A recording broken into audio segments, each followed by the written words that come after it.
조국 후보자의 아들과 관련된 새로운 의혹도 오늘 또 나왔어요. 조국 아들도 뻥튀기 스펙.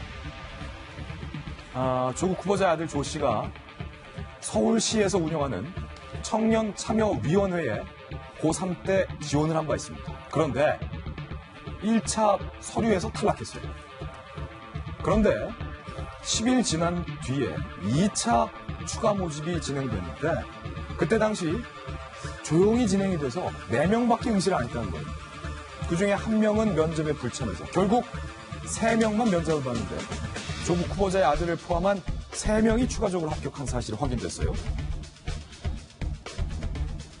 그런데 조국 후보자의 아들 이 서울시 청소년 참여위 활동 전체 19번 회의를 했는데 15번 안 나갔다. 그럼에도 불구하고 박원순 시장으로부터 인증서 수령을 했어요. 그런데 내부 규정에 따르면 특별한 사유 없이 5번 이상 활동 및 회의 불참한 자는 해촉을 하게 된다라는 조항이 있는데도 불구하고 조국 후보자 아들은 어떻게 박원순 시장에게 저런 인증서까지 받아갈 수 있었는지가 의문이라는 겁니다. 그리고 이른바 문정인 라인 장학금 의혹도 오늘 제기됐어요. 조국 후보자 아들 지난해 연세대학교 대학원에서 조교 장학금 250만 원을 수령했는데 연구조교인 A 교수가 문정인 특보의 직속 후배인 사실이 밝혀지기도 했습니다. 정말 기가 막히고 화가 나는 부분인 것 같습니다. 이 학부모들이 지금 왜 화가 나고 왜 미안한지에 대한 거를 좀 한 번쯤 생각해 봐 주셨으면 좋겠습니다. 어제와 오늘의 그 언론 보도를 보니까 그 조국 후보자를 보호하고자 하는 의원들의 말씀이 지금 특권층을 유리하게 한 입시 정책의 문제이지 조국 후보의 문제가 아니다라는 그런 프레임으로 저희 학부모에게 접근하고 계시는데요. 아주 잘못된 프레임이라는 말씀을 드리고 싶습니다. 지금 우리나라에 있는 사람들이 뭐 연대 나오셨지만 스카이라고 하잖아요. 서울대, 고대, 연대 가고 싶고 서성한, 뭐 서강대, 그다음 성균관대, 한양대 가고 싶어서 인서울에 있는 대학 가고 싶어서 정말 학부모들이 얼마나 노력하고 있고 학생들이 열심히 노력하고 있는지 아실 겁니다.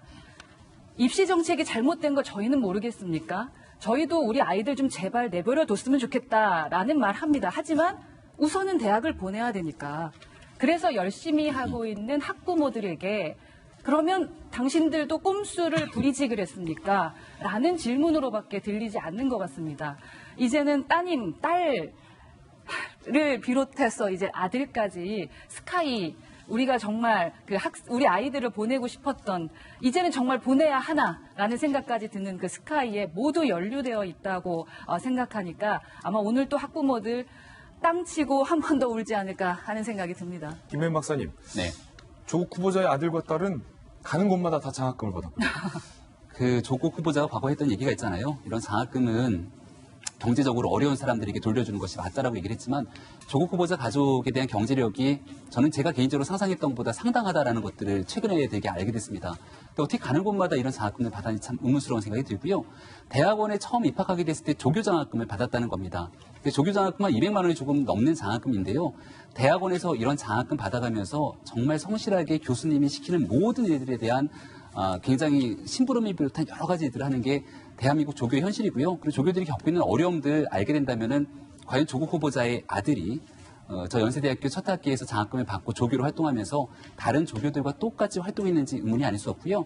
청소년 참여위원회는 제가 한 말씀 드리고 싶은 게 과거 제가 지방의원으로 있을 때 서울시에서 처음으로 참여위원회 조례를 만든 적이 있습니다. 예. 참여위원회가 뭐냐면은 지방자치단체의 여러 가지 예산을 집행하는 과정 속에서 청소년은 사실 참여할 수 있는 그런 바탕이 없잖아요. 하지만 청소년도 그 지역의 일원이기 때문에 이런 내용들에 대해서 우리가 참여해서 어떤 결정을 하면 좋겠는지에 대한 자문 역할을 하는 굉장히 중요한 곳입니다.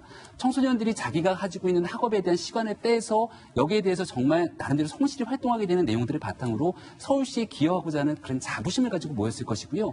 여기에 대한 공정한 내용들을 바탕으로 떨어지는 학생도 있고 참여하게 되는 학생들도 있을 겁니다.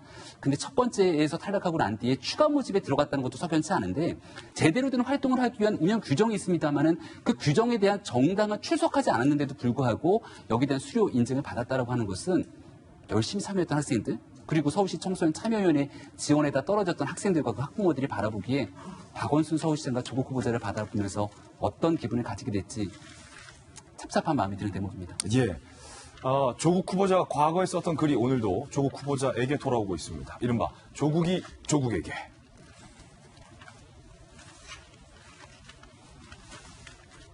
자, 2013년 10월 21일 나는 사람에게 충성하지 않는다는 윤석열 검사의 오늘 발언 두고두고 내 마음속에 남을 것 같다라는 글을 남겼고요. 2016년 12월 1일 사람을 무는 개가 물에 빠졌을 때 그 개를 구해줘서는 안 된다. 오히려 더 두들겨 패야 한다. 그러지 않다면 개가 물에 나와 다시 사람을 문다라는 글도 남겼습니다. 그리고 2017년 1월 11일 도대체 조윤선은 무슨 낯으로 장관직을 유지하면서 수사를 받는 것인가?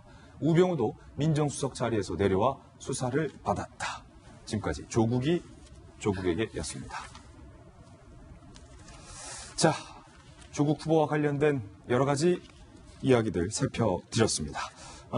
과연 잠시 후 출근길에 조국 후보자가 무슨 이야기를 할지 저희들이 잠시 후에 출근길 상황도 저희 방송 시간에 들어오면 생중계해 드리도록 하겠습니다.